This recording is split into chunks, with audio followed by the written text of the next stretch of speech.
Bonjour à tous et bonjour à toutes, c'est l'actu Corona sur Studio Qualita, c'est le rendez-vous quotidien sur Studio Qualita et sur Radio J concernant l'actualité du coronavirus en Israël et dans le monde, les derniers chiffres, les dernières mesures prises par le gouvernement, les recommandations, toutes les réponses aux questions que vous posez, c'est tous les jours sur Studio Qualita à 9h et dans le journal de 14h. Sur Radio J. Et nous commençons par les derniers chiffres du nombre de malades en Israël, avec on dénombre aujourd'hui 298 malades en Israël. 4 personnes ont guéri de la maladie et 50 337 personnes qui sont confinées car elles ont été en contact avec des personnes malades ou car elles sont revenues dernièrement de l'étranger. Mais le chiffre qui inquiète particulièrement les pouvoirs publics et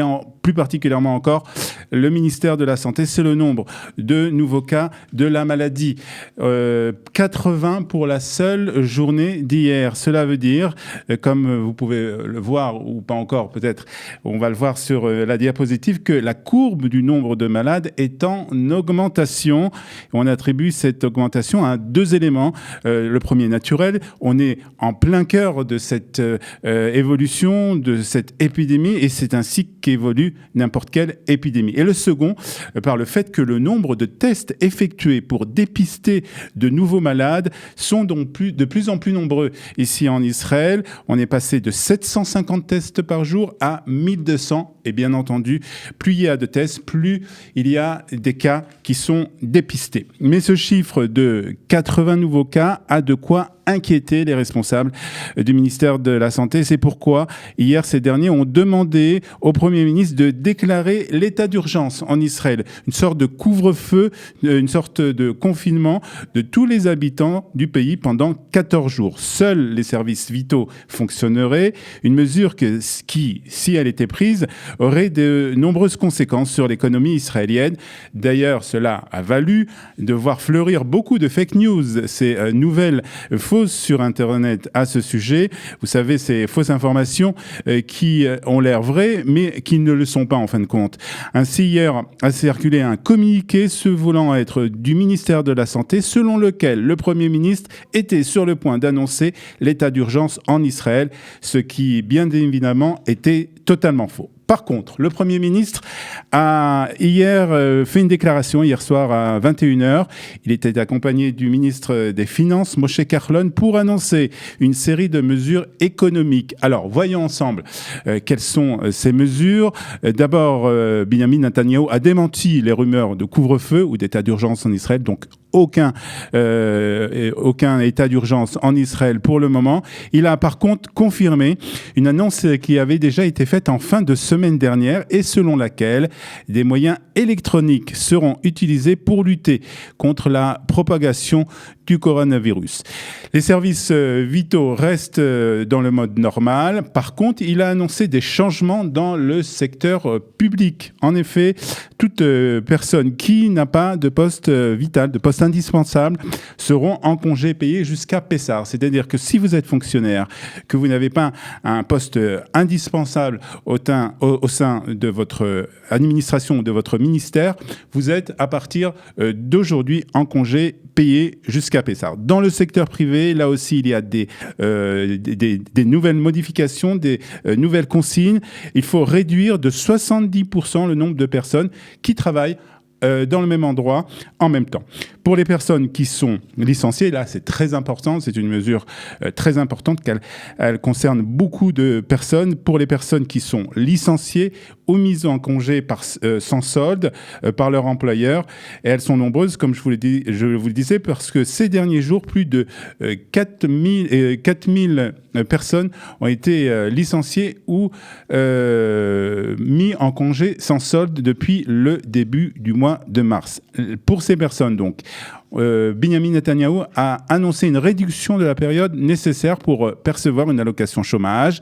Cette période passe de 12 à 6 mois. Autrement dit, il suffit de justifier de 6 mois de travail dans les 18 derniers mois pour avoir le droit à une allocation chômage, qui est un changement vraiment très important concernant les personnes qui veulent demander du chômage et qui sont aujourd'hui licenciées. Des mesures aussi prises pour les indépendants et les petites entreprises, la possibilité de repousser le paiement de la taxe municipale, la Arnona d'un mois, et une subvention unique pouvant atteindre jusqu'à 6 000 shekels va être accordée aux travailleurs indépendants.